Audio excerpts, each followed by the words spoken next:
Good morning বন্ধুসকল, সুপ্ৰভাত। আশা কৰোঁ আপোনালোকৰ সকলোৰে ভাল।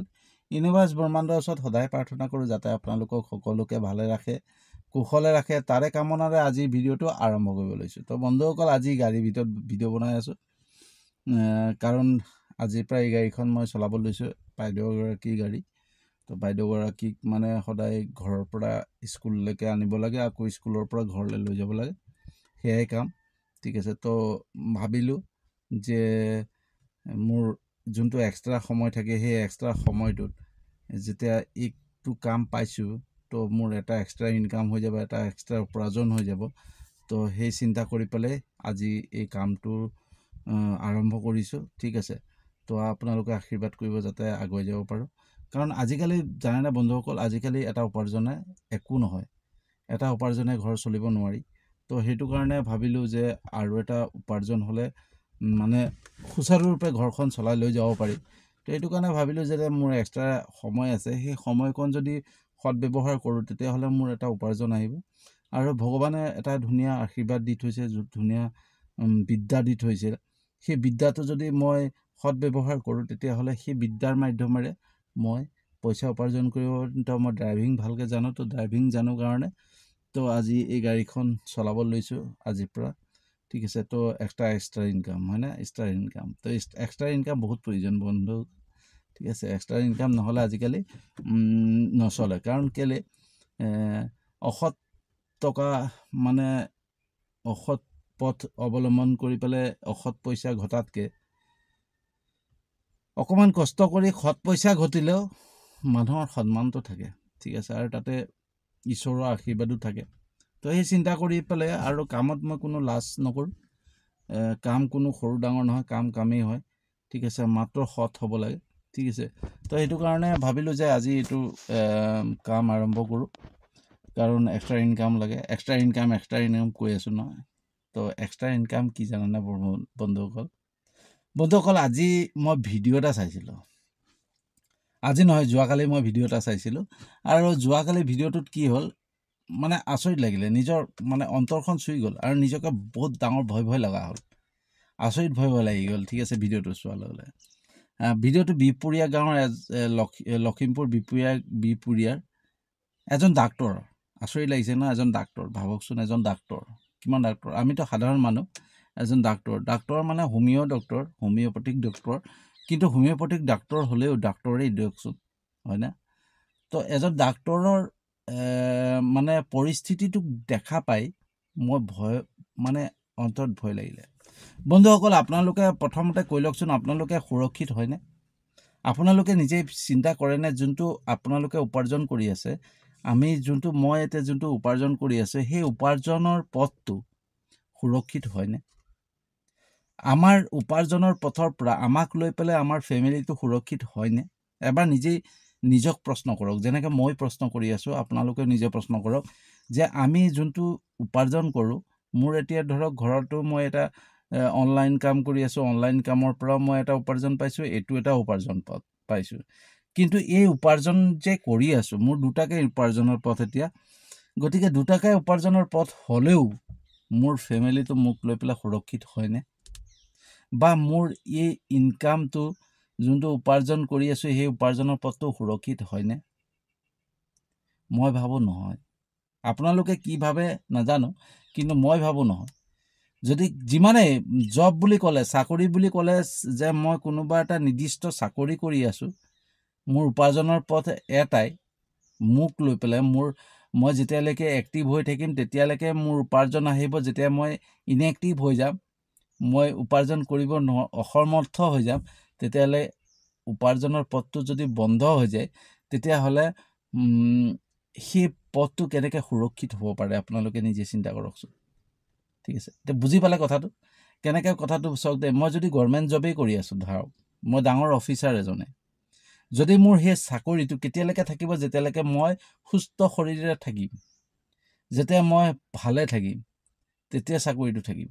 আৰু যদি মোৰ মানে কেনেবাকৈ দুৰ্ঘটনাক্ৰমত মই শৰীৰটো ধৰক কিবা প্ৰব্লেম হৈ গ'ল, ধৰক কিবা এটা হৈ গ'ল, তেতিয়া মোৰ চাকৰিটো থাকিবনে? যদিও থাকে, মোক সম্পূৰ্ণ পইচা পামনে? যোনটো বিলাসিতা জীৱনত মই কটাইছিলোঁ সেই বিলাসিতা জীৱন মই কটাব পাৰিমনে? যদি নোৱাৰোঁ তেতিয়াহ'লে আমি অহংকাৰ কিয় কৰোঁ? আমি এটা জবত জইন কৰাৰ লগে লগে এটা চাকৰি জইন কৰা গভৰ্ণমেণ্টেই হওক বা প্ৰাইভেট জবেই হওক য'তেই নহওক যেতিয়া জইন কৰে চাকৰি এটাত জইন কৰাৰ পিছত তাৰ চাব কিছুমান লোকৰ এনেকুৱা অহংকাৰ হৈ যায় যেন তেওঁতকৈ কোনোৱে নাই এই পৃথিৱীত। মাত্ৰ এটা চাকৰি য'ত নিজেই নিজকে সুৰক্ষিত কৰিব নোৱাৰে সেই বস্তুটোক লৈ পেলাই আমি অহংকাৰ কৰি লাভ আছেনে? ভাবি চাওক সেই বিহপুৰীয়া গাঁৱৰ ডাক্তৰজনৰ কি অৱস্থা হ'ল জানেনে? আচৰিত দুখলগীয়া ঘটনা। ডাক্তৰজনৰ পৰিয়ালত তেখেতৰ এগৰাকী কন্যা সন্তান আছে আৰু তেখেতৰ ৱাইফ। ডাক্তৰজনে কি হ'ল ধুনীয়াকৈ পৰিয়াল পৰিচালনা কৰি আছিলে। তেওঁৰ জীয়েকক গাড়ীয়ে অনা নিয়া কৰিছিলে, গাড়ী আছিলে, ঠিক আছিলে, গাড়ীয়ে অনা নিয়া কৰিছিলে, সুন্দৰ ঘৰ আছিলে। জীয়েকৰ লগত এদিন মানে বিট লাগিলে যে মই তোক আজি স্কুটি এখন আনি দিম। তো জীয়েকে ক'লে মই বিট মাৰিছোঁ, তুমি আনিব পাৰা যদি আনাচোন চাওঁ। তেতিয়া বাপেকে একেদিনাখনে স্কুটি এখন কিনি আনি দিছিলে। সেইটো সমৰ্থত থকা বাপেকৰ আজি পৰিস্থিতি কি জানেনে? আজি এসাঁজ খাই এসাঁজ নাখায়। কিমান দিন মাছ মাংস খোৱা নাই তেওঁলোকৰ মনতেই নপৰে। মাছ মাংস আজি কিমান বছৰৰ পৰা মুখতেই দিব পৰা নাই। তেতিয়াহ'লে আপোনালোকে চিন্তা কৰকচোন, এজন ডক্তৰ হৈ যোনটো ভাল এটা প্ৰফেশ্যনেল ডাক্তৰ, সেই ডাক্তৰ প্ৰফেশ্যনেলটো হোৱাৰ পিছতো যে সেই মানুহজন যে সুৰক্ষিত নহয়, তেতিয়াহ'লে আপুনি ভাবক আপুনি মই কেনেকৈ সুৰক্ষিত। এই বস্তুটো কিয় হয় জানেনে বন্ধুসকল? সেই ডাক্তৰজনে যেতিয়া সুস্থ হৈ আছিলে তেখেতৰ সকলো ঠিকে আছিলে, ধুনীয়াকৈ সুচাৰুৰূপে সুন্দৰ বিলাসিতা জীৱন পাৰ কৰিছিলে। তেখেতে মানে ইণ্টাৰভিউত মানে নিউজত ইণ্টাৰভিউ দিছিলে। ইণ্টাৰভিউ দিওঁতেও কৈছে যে যেতিয়া তেওঁৰ টকা পইচা আছিলে তেতিয়া বন্ধু ঢেৰ আছিলে, পাৰ্টিয়ে চলি থাকে। কিন্তু এতিয়া তেওঁ মানে 1 কেজি দাইল আনিলে 1 মাহ যোৱাব লাগে। 1200 টকা যোনটো অৰুণোদয় পইচা পায়, সেই অৰুণোদয় পইচাৰে 1200 টকাৰে মাহটো চলে। ছোৱালীজনীয়ে ক'ৰবাত টিউশ্যন কৰি পেলাই যেনে তেনে পঢ়ি আছে, ঠিক আছে। কেনেকুৱা এটা ভাল পৰিস্থিতিৰ পৰা কেনেকুৱা এটা পৰিস্থিতি পাই গ'ল কিয় জানানে? সেই ডাক্তৰজনৰ ক'ভিডৰ সময়ত যোনটো প্ৰথম ক'ভিড লকডাউন হৈছিলে, সেই ক'ভিডৰ সময়ৰ পৰাই তাৰপিছত লাহে লাহে তেখেতে চকুৰে নেদেখা হ'ল। তাৰপিছত লাহে লাহে একেবাৰে নেদেখা হৈ গ'ল। বহুত চিকিৎসা কৰিলে, চিকিৎসা কৰি কোনো সুফল নাপালে। অৱশেষত চিকিৎসা কৰোঁতে চিকিৎসা খৰচ কৰোঁতে তেখেতৰ জমা টকা শেষ হৈ গ'ল। ঘৰ বিক্ৰী হৈ গ'ল, গাড়ী বিক্ৰী হৈ গ'ল, সকলো বিক্ৰী হৈ পেলাই এতিয়া সৰু ঘৰ এটাত আছে। তো ভাবক যোনজন ডাক্তৰৰ কিমান অহংকাৰ হ'ব লাগিব, কিমান বিলাসিতা জীৱন কটাইছিলে ভাবকচোন। আজি কি অৱস্থা হৈ গ'ল? তো নিজৰ যেতিয়া শৰীৰটো এক্টিভ হৈ থাকে, নিজে যেতিয়া আমি এক্টিভ হৈ থাকিম ন, তেতিয়া আমি সুৰক্ষিত এটা পইচা আহি থাকিব, উপাৰ্জন আহি থাকিব। কিন্তু শৰীৰটো যদি কেনেবাকৈ শেষ হৈ যায়, কাম নিদিয়া হয়, তেতিয়াহ'লে সেই উপাৰ্জন নাহে। আৰু সেই উপাৰ্জন যদি আমি এক্টিভ হৈ থাকিলে উপাৰ্জন আহে, আৰু যদি এক্টিভ নহওঁ, যদি আমি সমৰ্থ নোহোৱা হৈ যাওঁ উপাৰ্জন কৰা, তেতিয়াহ'লে পইচা যদি উপাৰ্জনৰ পথ বন্ধ হৈ যায়, তেতিয়াহ'লে সেই উপাৰ্জনৰ পথটোক লৈ পেলাই আমি কিয় অহংকাৰ কৰোঁ? আপুনি নিজে চিন্তা কৰকচোন, কিয় অহংকাৰ কৰোঁ? কিহক লৈ পেলাই আমি অহংকাৰ কৰোঁ? ডক্তৰজনৰ যেতিয়া বহুত আছিল তেওঁ চিন্তাই কৰা নাছিলে চাগে যে এনেকুৱা এটা দিন আহিব। আৰু আমি কোনো কামনা নকৰোঁ, সেইটো দিনলৈ কামনা নকৰোঁ, কোনো চিন্তাই নকৰোঁ। আমি মাত্ৰ যেতিয়াই কিবা এটা ভাল চাকৰি পাই যাওঁ বা ভাল কিবা এটা জবত আহি যাওঁ নহয়, তেতিয়াই আমি নিজক লৈ পেলাই অহংকাৰ কৰোঁতে সময় পাৰ হৈ যায়, মানুহক চিনিয়ে নোপোৱা হৈ যাওঁ। কিন্তু সেই শৰীৰটো যেতিয়া অসমৰ্থ হৈ যায় তেতিয়া কি অৱস্থা হয় তেতিয়া চিন্তা কৰক। এই পৃথিৱীত ঈশ্বৰ আছে, সেইকাৰণে অলপ সাৱধান হ'ব লাগে। তো এতিয়া মই কথা পাতি আছোঁ যে যোনটো ইনকামত যিমানে ডাঙৰ চাকৰি নহওক লাগিলে, চাকৰি বুলি কৈছোঁ, চাকৰি এটা যেতিয়ালৈকে আমি এক্টিভ হৈ থাকিম, আমি শৰীৰটো আমাৰ ঠিকে থাকিব, তেতিয়ালৈকেহে উপাৰ্জন আহিব। আৰু আমাৰ শৰীৰটোৱে যেতিয়া কাম নকৰা হৈ যায়, যোনটো উপাৰ্জনৰ পথ বন্ধ হৈ যায়, তেনেকুৱা উপাৰ্জনৰ পৰা যদি আমি নিজেই সুৰক্ষিত নহয়, তেন্তে হ'লে আমাৰ ফেমিলিটো কেনেকৈ সুৰক্ষিত হ'ব?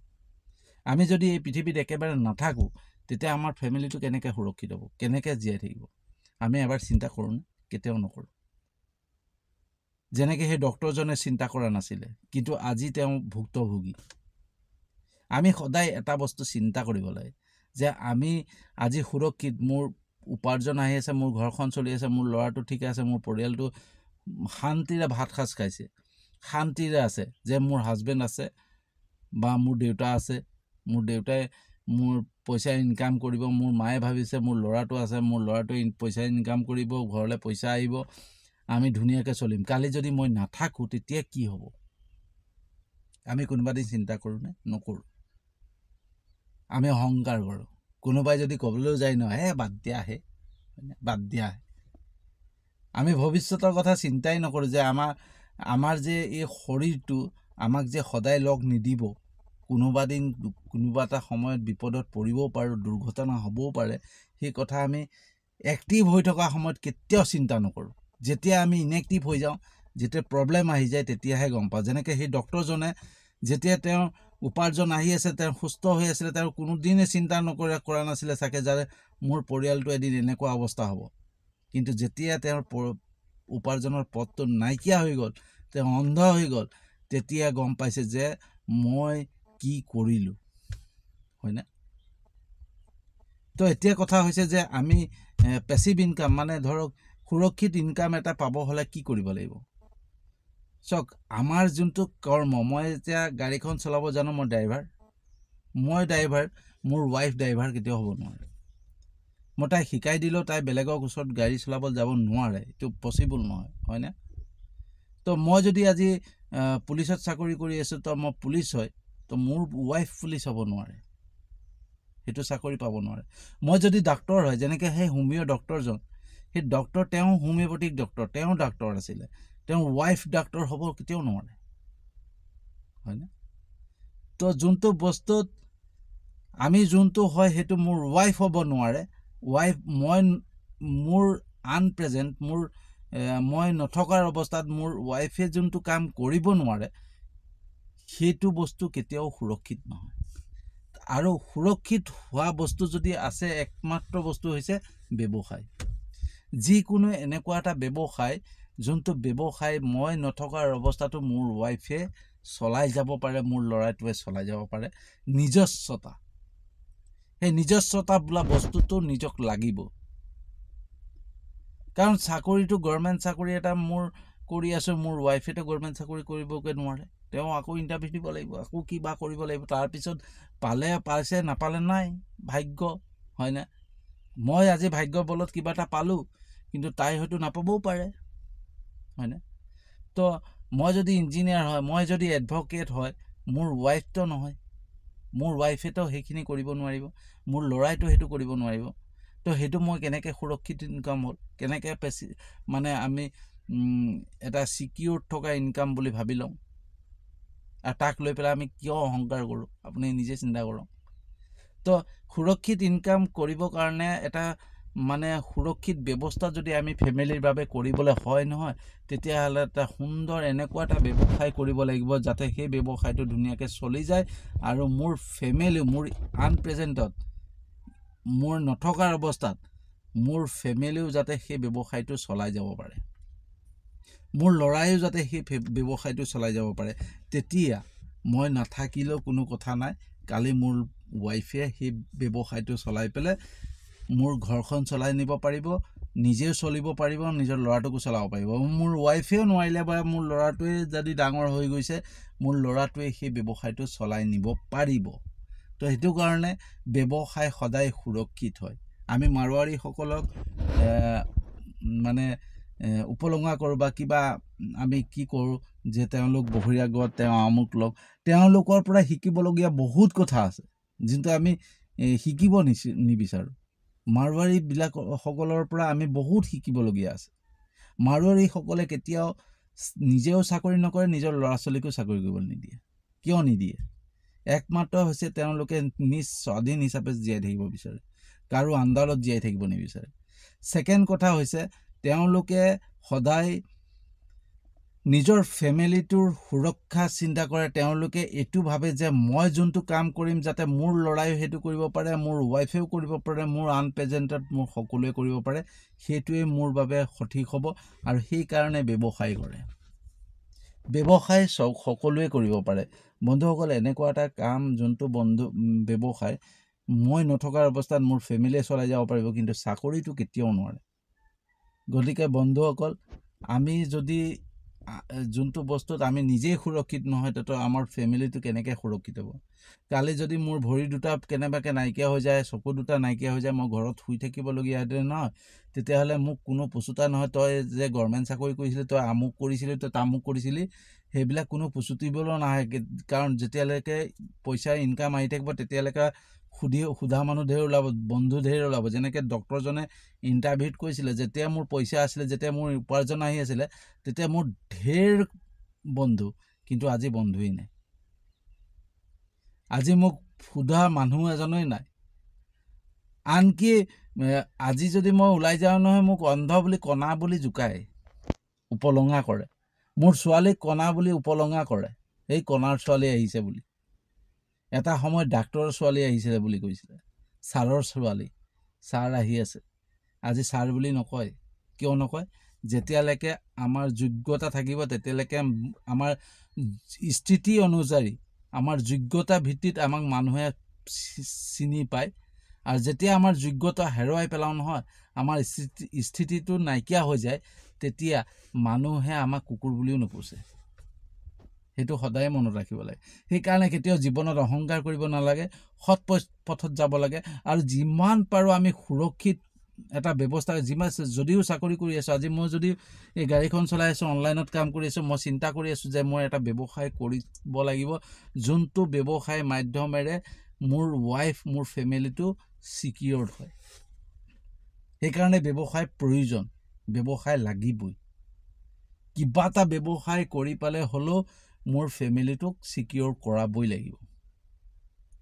ঠিক আছে বন্ধুসকল, তো আজিৰ ভিডিঅ'টো কেনেকুৱা লাগিলে জনাব। আটাইতকৈ গুৰুত্বপূৰ্ণ ভিডিঅ' আজি মই এই বস্তুটো যোৱাকালি যেতিয়া মই ভিডিঅ'টো চালোঁ, ডক্টৰজনৰ ভিডিঅ'টো চালোঁ, তেতিয়া নিজে অনুভৱ কৰিছোঁ যে আমি কিমান সুৰক্ষিত, মোৰ পৰিয়ালটো কিমান সুৰক্ষিত। আমাক লৈ পেলাই, আমাৰ জবটোক লৈ পেলাই, আমাৰ কৰ্মক লৈ পেলাই মই নিজেই কিমান সুৰক্ষিত বা মোৰ পৰিয়ালটো কিমান সুৰক্ষিত, এইটোক লৈ পেলাই মই বহুত চিন্তা কৰি আছোঁ। আৰু চিন্তা কৰাৰ পিছত ভাবিলোঁ নাই, ভিডিঅ' বনাওঁ, সকলোৱে জানক, সকলোৱে বুজি পাব লাগে।